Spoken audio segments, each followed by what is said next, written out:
Listen to these words. You, ma'am, have overstepped a line that is not your domain. I am not your subject. I am the man who keeps you free. Those words are from a former Marine to Democratic Senator Dianne Feinstein of California, telling her that he would not register his weapons with the government even if her proposed ban on assault weapons is passed. The letter started on a CNN report and has gained lots of attention online.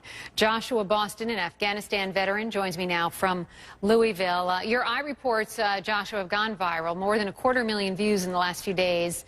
What made you write it, and did you ever think that it would get so much attention?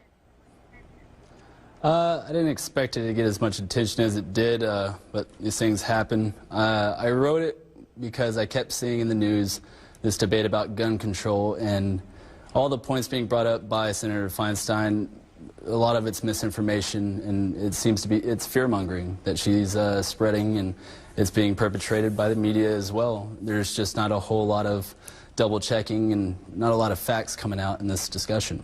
Well, you wrote this letter. I'm curious, is it in regards to any proposed assault weapon ban or specifically the senators? Specifically the one she posted up on her webpage a few days ago. She says she intends to bring it in as soon as possible in this next congressional session. So what will you do if an assault weapon ban is passed? Well, I'm not going to be registering, and precedent's already been set by David Gregory, who apparently doesn't have to abide by the laws of Washington, D.C., so why should I have to abide by we don't know that. There was some miscommunication there, apparently, but what will you do then? You won't register, and what do you think might happen to you? Well, I mean, whatever happens, happens, but I have a right granted to me by the Second Amendment in our Bill of Rights, and it says shall not be infringed.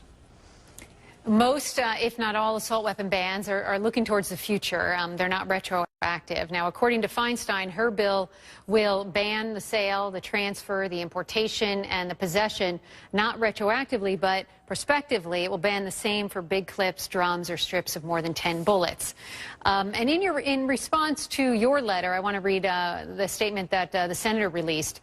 She writes, Senator Feinstein respects Corporal Boston's service. She has heard from thousands of people, including many gun owners, who support her plan to stop the sale, transfer, importation, and manufacturing of assault weapons and large-capacity magazines, strips, and drums that hold more than 10 rounds. As Senator Feinstein has said, the legislation will be carefully focused to protect the rights of existing gun owners by exempting hundreds of weapons used for hunting and sporting purposes. That was from her office. What do you make of that?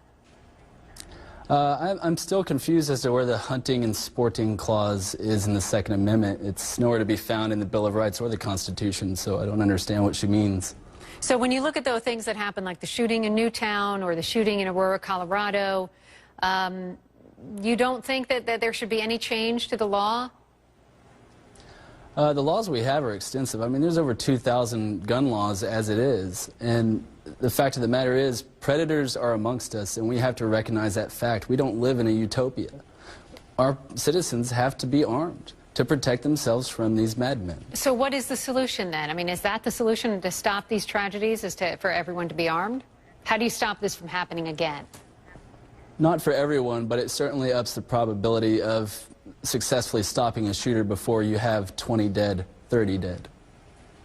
Joshua Boston. People will choose or whether or not. Go on. People will choose whether or not to carry if they want to.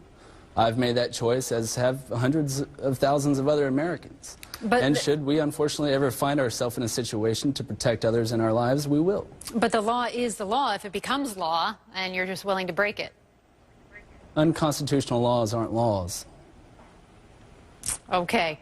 I'll leave it at that. Joshua Boston, thank you very much. And do keep us posted on what comes of your letter.